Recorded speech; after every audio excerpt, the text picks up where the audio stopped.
Why you're full of bullshit. It's important to caveat this with the following. Hey, maybe you're not full of bullshit. I'm sure you're a nice person. I'm sure you're great and not full of bullshit at all. But I think it's important, before any journey that involves taking an idea and making it a success, to interrogate why you haven't done it already. Like, why are you reading this book about making it to #1? Why aren't you just #1 already? You're not #1 yet because you haven't let yourself be #1. So maybe you're not full of bullshit, but maybe the excuse center in your brain is. You know the one that kicks into gear every time a friend texts you on a rainy Saturday morning to remind you that you have plans. You'd agreed to go with them to that flower arranging workshop. You remember, the one they said they'd always like to go to, and the one that you, 2 glasses of wine down and a fortnight ago, said was a great idea. This is an impression of you making those plans. I will absolutely be there. Oh my God, I'm totally free that day. I'm putting you in my calendar right now. Oh my God, flowers. So now it's Saturday morning and you're sitting in sweatpants on your sofa and your phone blips and it's your friend going, "Still on for later." Is there a more dreadful text to receive in the English-speaking world than "still on for later"? I think I'd honestly rather get HPV results inconclusive. Please call us. Are you the family of? Is better than "still on for later." Still on for later says, I know you forgot but you said you wouldn't. You're stuck. This is where the bullshit cortex in your brain goes into overdrive. Weigh how much you really don't want to do this against the negative social consequences of not doing this. You're really very comfy on the sofa. It's raining outside and your good autumnal gear is hanging on the laundry rack to dry. Still wet. You planned this Saturday. You did laundry. You are going to enjoy a day doing domestic chores. You don't even like flowers. Here's what you do. You compose a really long text saying, "I'm so sorry." Throw in some lie about, maybe you're feeling ill. No, someone in your family is feeling ill. Hold on, you have to leave the city right now and it's a really short notice thing. I'm so sorry. Press send. Your friend understands, but they know that you are lying. Snuggle up on that sofa, baby. Maybe have a little nap this afternoon. You earned it. It feels good, yes, but this is your bullshit cortex acting like a handbrake, stopping you from achieving things. Day to day, it's fine, but it's also always there, ticking along in the background, making excuses for you to not do things. Shall we run for that bus? You ask the bullshit cortex, and the bullshit cortex whispers, running for buses is for losers. Catch the next one. You're 15 minutes late for work. Or should we text that cool friend who we're always slightly too intimidated to text and see what they're up to? Because they're so cool and sort of intimidating in a way that you treat the friendship between you as this very delicate thing, like a bowl made of fine glass that could break and shatter at any time if you handle it too brutally. And the bullshit cortex in your brain goes, no, come on, they won't text back. Order a pizza and have an early night. That cool friend tried heroin that evening. That could have been you. What a story that would have been. You missed out, all because of your bullshit cortex. And crucially, your bullshit cortex is always there telling you to stop being so ambitious. Should I run with that idea we have and try and turn it into a business? You ask your bullshit cortex, and it goes into overdrive.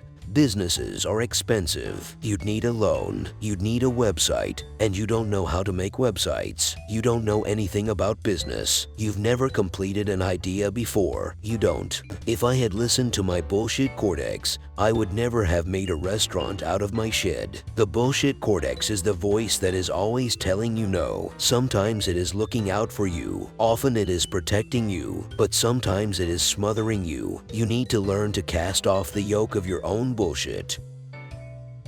Build your toolbox. This isn't a hard task. The greatest enemy of the bullshit cortex is structured thinking. Take a pen, a good one, not some shitty ballpoint pen. You know you don't enjoy writing with those, but you do like making fat marks with a Sharpie. So get one. Get a notebook. You have at least 3 unopened notebooks that are very cute and that you keep buying in shops. Twice yearly, for projects that you never get around to doing. I know this because I do too. Get one of them and sit down with no phone, no distractions, maybe a little music and a glass of water. But that's all I'm letting you have. Write down the words bullshit cortex at the top of the page. Confront your demon. Then, underneath it, write your idea. For the purposes of this exercise, our idea is, what if cornflakes were chocolate flavored? Then, to overwhelm the BC, with logic, you just need to write down the pros and the cons in a list format. Yes, I know this may seem simple. The bullshit cortex is already there to provide the cons for you. But if you can sit and think of a pro to counter every con, then the voice of doubt has been defeated. You just need to reason with it and not take the first no you get, or invent yourself as the ultimate answer. Look, pro, they could be called chalkies. Con, necessarily, they would not longer be healthy. Cornflakes are an adult cereal targeted at people who, care about their cholesterol and shit. Selling chocolate flavor to them instead of children is a tough ask. Cornflakes were originally designed to be a cereal so boring they could actually diminish horniness in men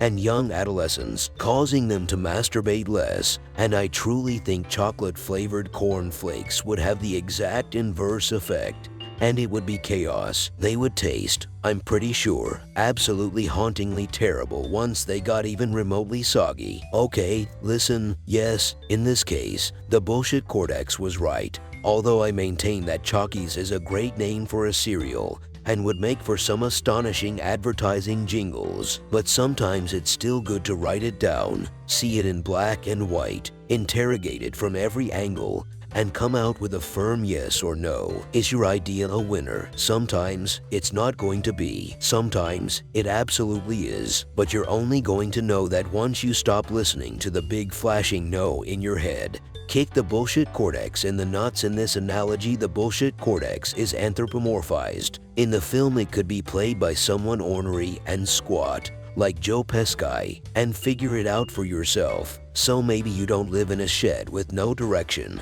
and a washing machine full of shit, but perhaps you live in a metaphorical shed, your mind, and you're a hostage to your bullshit cortex. Also your mind. We need to get you out of there. Stat. The plan to get to the top. First of all, I put a Facebook message out and sent a few texts and a reply all email thread that ended up getting a bit out of hand, asking for help. I'm a weird guy who typically operates at quite a weird frequency. So when I asked the people I know, hey, could you review the shed I live in and call a home and say it's the best restaurant you've ever been to, they weren't surprised. The first job was to recruit participants. It didn't take as many as you'd think. We needed consistency. It wouldn't be convincing if one reviewer said, "This is the best vegan restaurant I've ever been to," and another said the steak was perfectly medium rare. I introduced 3 golden rules to all reviewers. The restaurant was al fresco dining.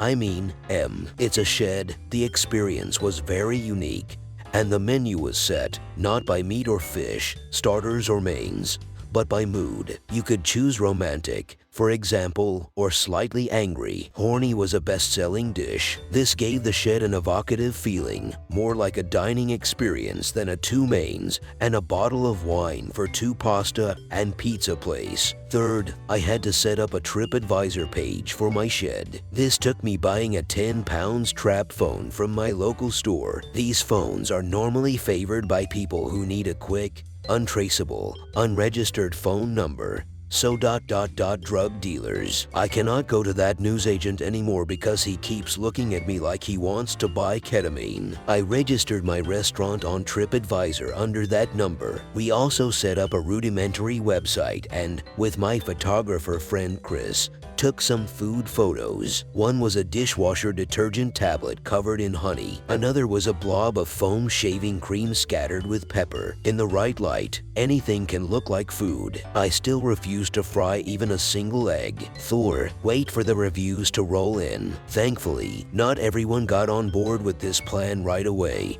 which meant the reviews were posted periodically. On the first day we got 5 or 6, a couple more the next day. then it trailed off. Over the course of a few months, we slowly climbed the rankings, me reminding people now and again to log on and post a review. The benefit to this timing was that the reviewing pattern looked organic. It tricked TripAdvisor's supposedly stringent anti-doping algorithms. Slowly, we climbed, breaking into the top 1,000 restaurants in London, then the top 500. I was doing other projects at the time, but the more success I had pushing the shed to number 1, the more obsessed I got. The shed was ranked 237th in London, then close to the top 100 restaurants in the city. A big push one evening broke us into the top 87. It delighted me to think of all those thousands of restaurants out there in London, pushing out orders, smiling at staff, divvying out tips, frying eggs, washing the kitchen, paying overheads, while I was just here, cackling at home, topless in my shed, slowly outranking them in the listings. Inch by inch, I crept towards the top of the list. At this point, I realized I didn't have a plan. There's a moment in Seinfeld, the greatest sitcom ever made, where George finally loses his patience with Kramer after he signs up for an adult fantasy camp. Kramer goes to a fantasy camp. He rages. His whole life is a fantasy camp. People should plunk down $2,000 to live like him for a week. Do nothing, fall ass backwards into money, mooch food off your neighbors, and have sex without dating. That's a fantasy camp. That quote has always stuck with me, because I think everyone has a Kramer in their life. Someone who, without any visible effort, like a swan moving gracefully across a lake without paddling their legs, seems to float from one life achievement to another. Think about your friend group right now. If you do not have a Kramer, you are the Kramer. With the shed, I'd Kramered myself. I'd fallen ass backwards into a good idea while trying to annoy TripAdvisor for no reason, and now I didn't know what to do with it. The theory of so what? Why had I done this? I think that's the first question I had to ask myself, and as we go on this bullshit journey together, you'll have to ask yourself too. Why am I doing what I'm doing? To what end is this? I cracked my shed into the top 100 on the TripAdvisor rankings with no particular reason in mind. What was I doing here? Before the shed turned into the big idea it eventually became, it was, essentially, a prank that got out of hand. A lot of my ideas start like this, as you'll come to understand later. And I maintain that doing something just for the hell of it is a good way of starting any creative idea. You see where it goes, how it grows and spreads organically, what it becomes without your direct guidance. The shed had cracked the top 100, but what was this for? A lot of the friends I'd recruited to help me power it up the list were asking me this. Why? What for? What's the end game? And I thought about it for a while, and then I realized, yes, I had sort of done this for no reason. And so what? A lot of human behavior can be explained. You can go deep into the brains, all the synapses and little electrical spurts, and you can go bigger picture, to cortexes and human psychology, and you can go to the past and examine the lizard brain, and you can go through academia and explain emotions, and love, and interactions with friends, and why we get jealous, and why we cry at the notebook. But there's also a gray area of human behavior that is just impulse. You ever just find yourself, like, buying a share-sized Snickers and gobbling it alone at a bus stop? You ever wander into a shop you know you're not going to buy anything in, and just soothe yourself for 15 minutes by picking up and handling expensive bowls? Sometimes you do things just for the hell of it. You don't explain it with logic, or go into it knowing what the net goal is, or how this thing you're doing is important to you on your journey. You just do it because. You just do it because. So what? My theory is, you get one so what a day, and one big so what a month. Don't feel like responding to that urgent email today. So what? Got salad in the fridge but want to order fancy takeout for dinner. So what? So what can be big or small, but fundamentally it's a way of forgiving yourself into behaving the way you want to behave,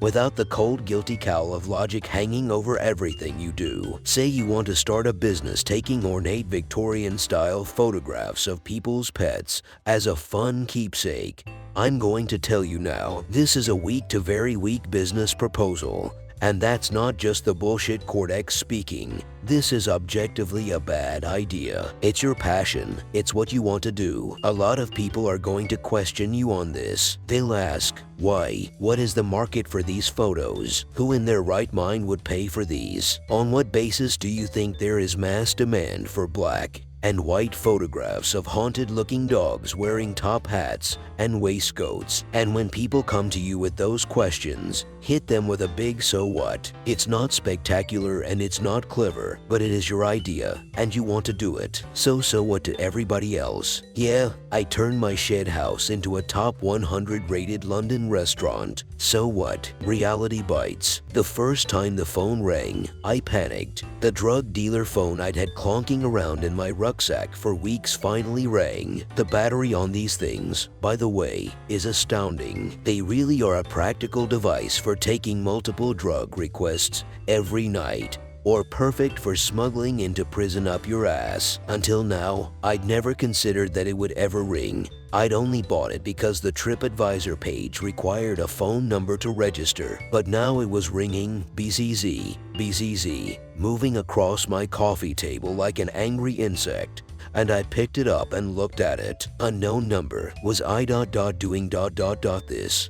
Hello, is that the shed at Dulwich? I paused. I'd been working on a few other projects in recent weeks. I'd sort of forgotten about asking all my friends to review the shed I lived in and say it was a fabulous restaurant. Yes, I was wondering if you had a table for two available for this Saturday. The voice on the phone was like a lot of voices that live around the Dulwich area. Slightly posh, a little accentless, someone who went to university in the late 90s and bought a house before the recession hit, who has a good income to play with and likes to go out to eat at fascinating new restaurant ventures, who pays the babysitter good money to look after their two perfect, cherub-like children to come and eat my what? A dishwasher tablet covered in honey. I'm so sorry, we're fully booked this weekend. My face cringed in on itself. We, have a 6-week waiting list. Oh, the voice said, I understand. Thanks for letting me know. They clicked off and hung up. I stared at the phone. People wanted to come and eat at my restaurant based on a fantasy. Because of my rules and my plan, someone in one of the grand houses that sat surrounding my shed wanted to spend their Saturday night outside,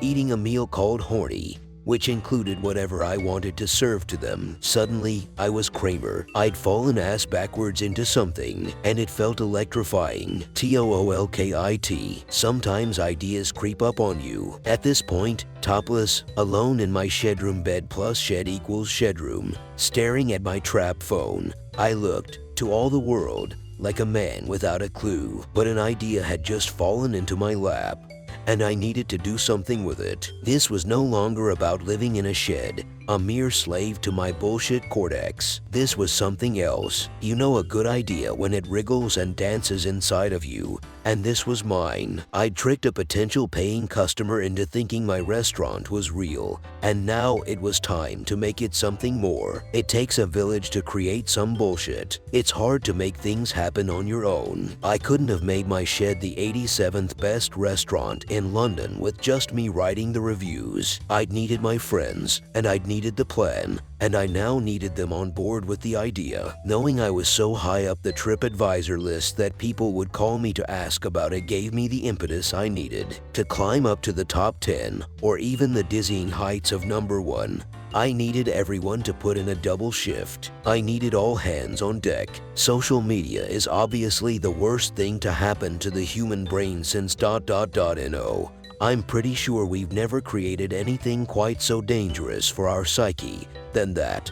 Maybe torture, maybe LSD. The point is, in rare instances when you're not arguing with people over the correct way to pronounce scone or something similarly pointless, its power can be harnessed for good. Think the Arab Spring, but instead of overturning a corrupt government by way of people power, we were trying to pull the pants of TripAdvisor down and make people come to my shed for a microwave meal. I realized I needed to make my fantasy a reality. I was given an opportunity, and I was going to take it. For one night only, I was going to be the top-rated restaurant in London, but I couldn't do it on my own. Sometimes you need people with skills. Eventually, I was going to need a chef, a talented and convincing waitress, and a man who knew how to hold chickens by the legs. But right now what I needed was people, sheer people. I needed numbers. I put the call out every way I could. Phone calls, emails, tweets, Facebook. I got friends to email their friends, get their mums and their mum friends involved. The reviews started to pour in. With a sustained effort, over the course of only a few weeks, the shed climbed and climbed and climbed again. Top 50, the calls to the drug dealer phone became daily. Top 25, and the phone rang 3 times an hour. In the top 10, I started to run out of excuses. I was ignoring calls, getting passive-aggressive texts.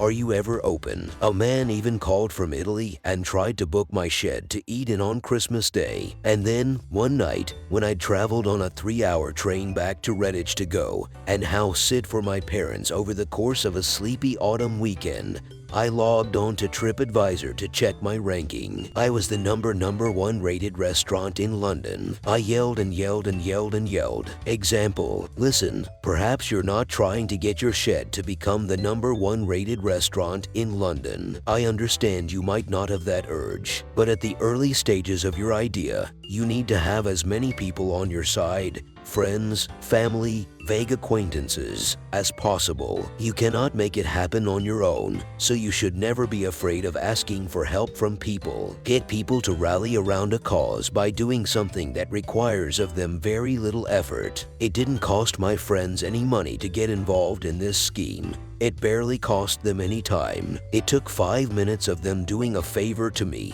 and I was on my way. Okay, so say your idea is ... you want to start a modeling agency for rabbits. Some rabbits are cute, sure, but a real rabbit, a commercially viable rabbit, you recognize that that's a hard thing to come by. You've made a shiny website and set up a dedicated trap phone line. You have 2 or 3 cute rabbits of your own, but you need more rabbits on your books. You need to find and identify your town's hottest rabbits. Do your friends have rabbits? Do they have any family with rabbits? Could they put a call out on their Facebook? Or email the people they know. Make a poster that can easily be shared that reads, do you have a commercially attractive rabbit? Do you want to make income from your rabbit, which is otherwise sitting at home doing nothing? Have you ever considered monetizing your rabbit? I can make it happen. Put your details at the bottom and wait for people to get in touch. Everyone who owns a rabbit thinks their rabbit is the prettiest rabbit. It's a silly example maybe, but it illustrates a point. You can have the best idea in the world, but if you don't get people on board with it,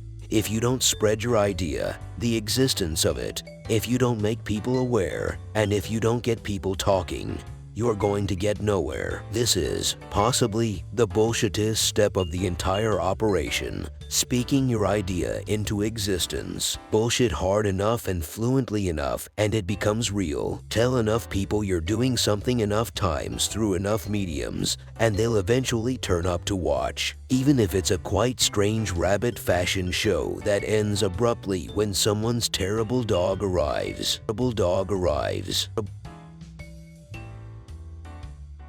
It's time to go pro. Once I'd hit the #1 spot, I knew I was onto something, if for no other reason than that I was taking dozens of calls every day. I'd once accidentally left the phone at my friend's house for 24 hours. When I came back to retrieve it, I had 114 missed calls. I'd created buzz and hype without really ever setting out to do that. But one way or another, I had something in my hands worth focusing on. It was time to make the idea a reality. Like the chocolate cornflakes, Chockies, the cornflake for kids. From our previous toolkit section, not every idea makes it to this stage, and that's okay. But when you do hit upon an idea that has a momentum seemingly of its own, it's up to you to know when to turn it into something. I could have just left it there. I could have shut the phone off forever, shuttered the website, and known that I'd achieved something many actual restaurants never end up doing. I'd made it to the top spot, but I didn't. Instead, I'd launched myself out of the shed and into a life of glamorous scheming. I'd proved what I set out to do. So why didn't I stop there? Because this bullshit had its own energy. It would have been easy for me not to do anything with this. In fact, arguably, it would have been the easiest path overall. That's the bullshit Cortex way of doing things. Get yourself up to the starting line, then shrink away when the starting gun goes off. This is the point where, crucially, you have to take control. Your idea is a steam engine generating power, and it's up to you to decide where to make it go before it runs out of momentum. You could give up, and it could all fold, never to reach its shimmering final destination, just at the end of the horizon. Or you could pull the engine, put the work in, and make it something ever faster and shinier and better. Long story short, I decided to turn my fake restaurant into a real restaurant, making bullshit a reality. First things first, I had my location, which was the shed I lived in someone else's backyard. I had a vague blueprint for the project, too. Thanks to the rules I'd set for my friends' TripAdvisor reviews, I'd already built the word-of-mouth idea of a restaurant as an experience rather than a fine dining establishment. Nobody was going to turn up and expect haughty waiters and Michelin-starred food, because the reviews had already said they'd be eating outside, ordering according to mood, and that the entire eating experience was quirky. After all, this is London, where you can get away with that sort of thing. This was, it turns out, very serendipitous. I couldn't have made the shed a reality without the accidental genius stroke of telling my friends to review the restaurant as if it were quirky. The one takeaway lesson from this is, despite all your best intentions, dumb luck is still going to be a part of everything you do. This still didn't mean I was restaurant ready, though. I couldn't just take a few reservations for Friday night, put some chairs out, serve the patrons a big veggie casserole, and wait for the money to roll in. I'd built a brand monument, and now I needed to build an experience to match. I realized that it was important to enter into this knowing my limitations. I'm a master of bullshit, sure, but I can't bullshit my way through cooking a meal, balancing the fine line scheduling and plate spinning of a restaurant service, and making 10 people dinner without breaking down and crying. I needed a chef to do all of that for me. On top of that, while I was operating the restaurant from within,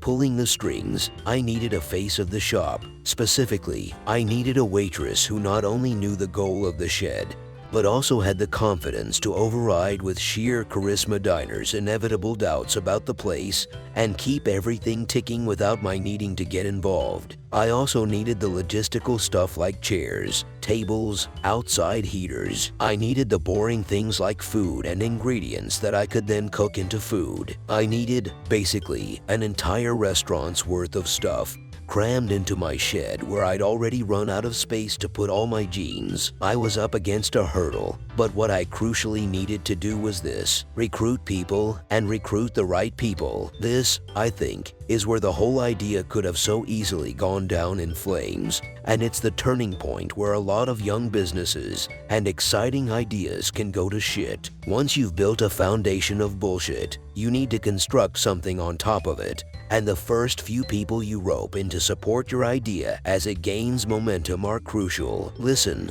Facebook has 25,000 employees worldwide. You think it matters if they accidentally hire a lazy programmer who keeps taking really long lunch breaks, turns up half an hour after everyone else, has a loudly bad attitude, and for some reason disappears from his desk for 20 minutes every afternoon to go and put an old dollar bill into the vending machine to try and get a Baby Ruth to come out? No, it doesn't matter. Soon enough that guy will fail his performance review and be summarily hauled in front of Mark Zuckerberg to be executed in typical Facebook fashion, which is where Zuck stares at him in silence with those strange alien eyes of his until the guy's head and brain start bleeding. But when Facebook first started out, those first 5-10 employees were everything. Everyone involved had to be absolutely on the same page, with the same drive and energy. the same passion for success, and the same will to make it happen. A lazy employee who keeps shouting, "Margarita time," every afternoon is a luxury, and it's a luxury that small companies